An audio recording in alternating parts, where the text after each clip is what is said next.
जैसा कि आप सभी जानते हैं, सच की हमेशा जीत होती है और हमारी एक छोटी सी प्रयास आप तक बड़ी खबर पहुंचाती है। तो स्वागत करते हैं आप सभी का STS न्यूज चैनल पर। आगे बढ़ने से पहले आप इस वीडियो को लाइक और चैनल को सब्सक्राइब जरूर कर ले और साथ में बेल आइकन भी प्रेस कर ले। चलिए बढ़ते हैं खबरों की। आप किस राज शहर से न्यूज को देख रहे हैं, कमेंट में जरूर लिखिए। बता दें, पीएम नरेंद्र मोदी ने पिछले दिनों भाजपा की राष्ट्रीय कार्यकारिणी की बैठक में मुस्लिमों को जोड़ने की बात की थी। खास तौर पर पसमानदा मुस्लिमों पर फोकस करने का मंत्र पार्टी को दिया था और अल्पसंख्यक तबके करने का मंत्र पार्टी को दिया। और आपको बता दें कि अल्पसंख्यक तबके को लुभाने के लिए स्नेह यात्रा निकालने की भी बात कही थी।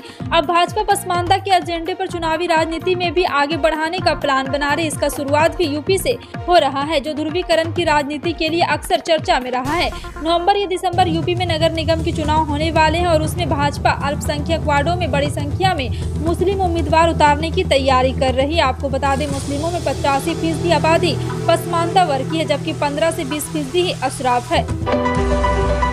IDBI बैंक प्राइवेटाइजेशन का रास्ता साफ हो गया है। केंद्र सरकार और भारतीय जीवन बीमा निगम मिलकर IDBI बैंक 60.72% हिस्सेदारी बेचेगी। इसकी जानकारी शुक्रवार को दी गई। निवेश और सार्वजनिक संपत्ति प्रबंध विभाग 7 अक्टूबर को संभावित बोलती दाताओं से रुचि की अभिव्यक्ति आमंत्रित करेगा। बता दें कि केंद्र 30.48% हिस्सेदारी बेचेगी और भारतीय जीवन बीमा निगम यानी कि LIC IDBI बैंक में 30.24% हिस्सेदारी बेचेगा। दीपम के सचिव ने ट्वीट किया है कि IDBI बैंक में भारत सरकार और LIC हिस्सेदारी के स्ट्रेटेजिक निवेश के साथ मैनेजमेंट कंट्रोल भी ट्रांसफर किया जाएगा।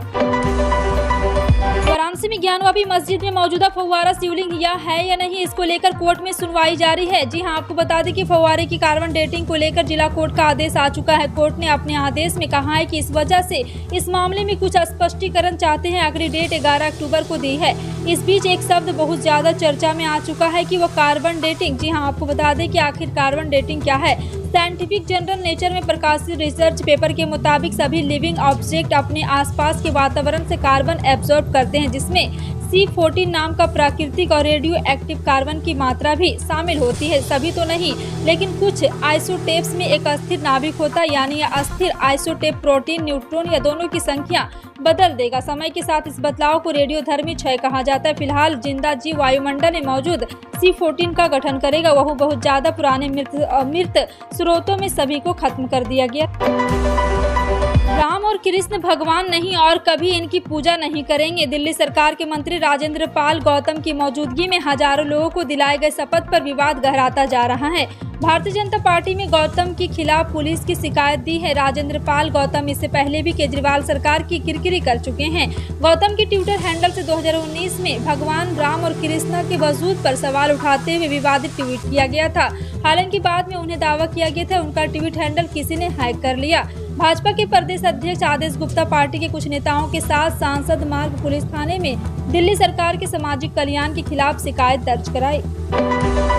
उद्धव ठाकरे की नेतृत्व वाली शिवसेना ने शुक्रवार को आरोप लगाया कि महाराष्ट्र के मुख्यमंत्री एकनाथ शिंदे की दशहरा रैली भारतीय जनता पार्टी समर्थित कार्यक्रम था। साथ ही तंज भी कसा है कि उन्होंने अपने भाषण के दौरान केवल मोदी सा चालीसा पढ़ी है। शिंदे के नेतृत्व वाले गुट को डुप्लीकेट शिवसेना भी करार दिया है।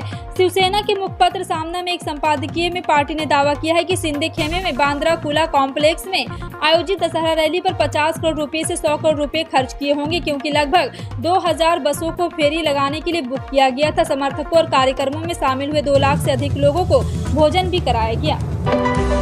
इस साल का नोबेल शांति पुरस्कार जेल में बंद बेलारूस के अधिकारी कार्यकर्ता एलेस बिलियात्स्की, रूस समूह मेमोरियल और यूक्रेन के संगठन सेंटर फॉर सिविल लिबर्टी को देने का ऐलान किया गया है। नोबेल शांति पुरस्कार की घोषणा शुक्रवार को नॉर्वे नोबेल कमेटी के प्रमुख बेरिट रीज एंडरसन ने ओस्लो में की है। पिछले साल ये पुरस्कार 2 पत्रकार रूस के दिमित्री मुरातोवो और फिलीपींस के मारिया रेसा को दिया गया था। तब उन्हें यह पुरस्कार लोकतंत्र और शांति की अहम जरूरत फ्रीडम ऑफ स्पीच की हिफाजत के लिए दिया गया था। इन्वेस्ट राजस्थान कार्यक्रम का आगाज करते हुए राजस्थान के मुख्यमंत्री अशोक गहलोत ने देश विदेश के बड़े निवेशकों से प्रदेश में निवेश की अपील की है।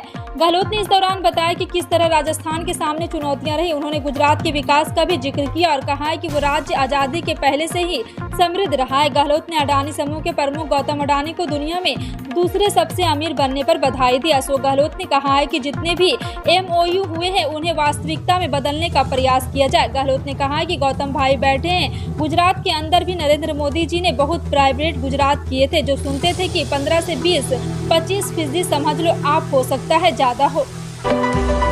कांग्रेस नेता और पूर्व केंद्रीय वित्त मंत्री पी चिदंबरम ने शुक्रवार को कहा कि भारतीय जनता पार्टी की नेतृत्व वाली केंद्र सरकार ब्राह्मण कारकों को देश में बढ़ती महंगाई के लिए जिम्मेदार नहीं ठहरा सकती। ऐसे ही रहा तो भारत के विकास का अनुमान और भी घटता चला जाएगा। NDTV के इंटरव्यू में उन्होंने कहा कि देश की अर्थव्यवस्था से केवल मौजूदा केंद्र सरकार ही खुश है, लेकिन मेरा मानना है कि यह अंधेरे में तीर चलाने जैसा है। उन्होंने उदाहरण के तौर पर पेट्रोलियम उत्पाद पर करों का हवाला देते हुए कहा, सरकार करती हम कुछ नहीं कर सकते, यह बाहरी कारकों के कारण है।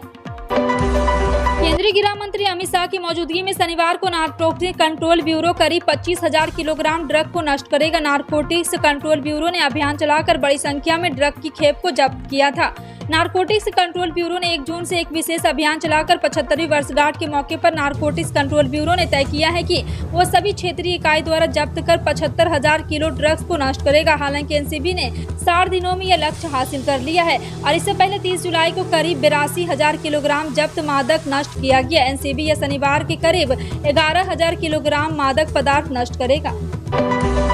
गौतम बुद्ध नगर के नोएडा में प्लास्टिक की ट्रे बनाने वाली कंपनी ने शुक्रवार शाम की भीषण आग लगाई। थाना फेस 1 क्षेत्र के सेक्टर 3 क्षेत्र कंपनी में लगी आग पर काबू पाने का प्रयास दमकल विभाग की 15 गाड़ियों की मदद से जारी है। आग के चलते फैक्ट्री में फंसे कर्मचारियों को पुलिस ने सुरक्षित बाहर निकाल लिया है। मुख्य दमकल अधिकारी अरुण कुमार सिंह ने बताया कि C14 सेक्टर 3 में प्लास्टिक की ट्रे बनाने की कंपनी है।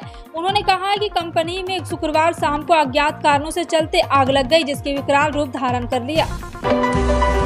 70 वर्ष से ज्यादा उम्र के 5 करोड़ सीनियर सिटीजन को सरकार बड़ी सौगात दे सकती है। सरकार जल्द ही, आपको बता दें कि एक बार फिर से सरकार ने एक्शन मोड में आ गई है। सरकार जल्द ही सीनियर सिटीजन को उनके घर पर ही बेसिक बैंकिंग सेवाएं उपलब्ध कराने की तैयारी में है। वित्त मंत्रालय के अधीन आने वाले department of financial services banker के लिए नए नियमों को नोटिफाई करने वाली है, जिससे कुछ बैंक शाखाओं को सीनियर सिटीजन को उनके घर पर ही बैंकिंग सेवाएं उपलब्ध कराना जरूरी होगा। डोर स्टेप बैंकिंग सर्विस ने न केवल सीनियर सिटीजन के लिए बल्कि दिव्यांगों के लिए भी उपलब्ध होगा।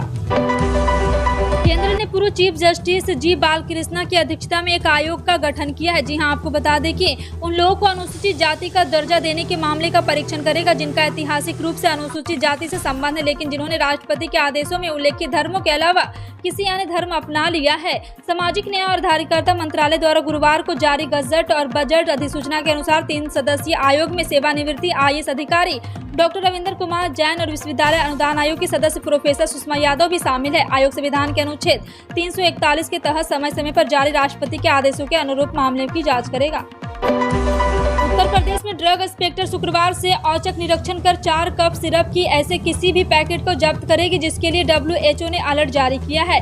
उत्तर प्रदेश के ड्रग कंट्रोलर AK जैन ने कहा कि वे 4 सिरप केवल निर्यात के लिए बनाए जाते हैं। हम अपने दवा निरीक्षकों को थोक या खुदरा मेडिकल स्टोर पर मिलने वाले किसी भी पैक को जब्त करने के लिए कह रहे हैं, भले ही वह देश में बेचे जाने वाले ना हो। इस बीच स्वास्थ्य विभाग संभालने के वाले मुख्यमंत्री ब्रजेश पाठक ने ट्वीट किया कि उन्होंने महानिदेशक चिकित्सा एवं स्वास्थ्य मामले की जांच को संबोधित कंपनियों के खिलाफ सख्त कार्रवाई करने की मांग की है। जी हां, आपको बता दें कि दरअसल WHO ने गाम्बिया में 66 बच्चों की मौत के बाद भारत में बने 4 कप सिरप के खिलाफ अलर्ट जारी किया है।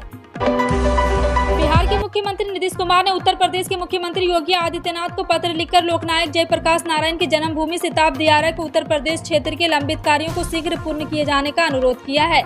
मुख्यमंत्री ने पत्र में लिखा है कि JP की अनुमति और जन्मभूमि सिताब नियारा ग्राम जो बिहार एवं उत्तर प्रदेश की सीमा के पास गंगा एवं घाघरा नदी के संगम पर बिहार के सारण जिला में अवस्थित है। वर्षा ऋतु के दिनों में गाँव की भूमि के कटाव का खतरा बना रहता है तथा विगत वर्षों में कई बार यहाँ कटाव की स्थिति उत्पन्न हुई है।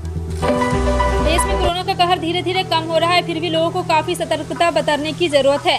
भारत में पिछले 24 घंटे में कोरोना वायरस संक्रमण के 1997 नए मामले दर्ज किए गए हैं, जिसके बाद आपको बता दें कि देश में संक्रमितों की कुल संख्या बढ़कर 4,46,64,060 हो गई है, जबकि एक्टिव मरीजों की संख्या 32,000 से घटकर 30,362 रहेगी। केंद्रीय स्वास्थ्य मंत्रालय की ओर से शुक्रवार सुबह जारी आंकड़ों के अनुसार पिछले 24 घंटे में कोरोना से 6 और लोगों की दम तोड़ दिया। केंद्रीय केंद्रीय कर्मचारियों के लिए एक और अच्छी खबर है, उनके डीए में अगली बार 3% का इजाफा होने जा रहा है। हाल ही में केंद्र सरकार ने केंद्रीय कर्मचारियों के महंगाई भत्ता बढ़ाकर 38% किया है। इसका भुगतान भी उनकी सैलरी के साथ होना शुरू हो चुका है, लेकिन अब एक बार फिर उनके अगले महंगाई भत्ते के नंबर्स आना शुरू हो गए। अगले महंगाई भत्ते का ऐलान साल 2023 में होना है।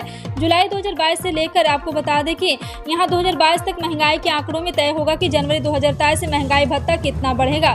फिलहाल आपका इन सभी खबरों पर क्या कहना है, कमेंट सेक्शन में टाइप करके जरूर बताएं। इसी तरह की पल पल की अपडेट जानने के लिए जुड़ रहे हैं आप अपने NTS न्यूज़ चैनल से। मिलते हैं अगली बड़ी खबर में, तब तक के लिए जय हिंद।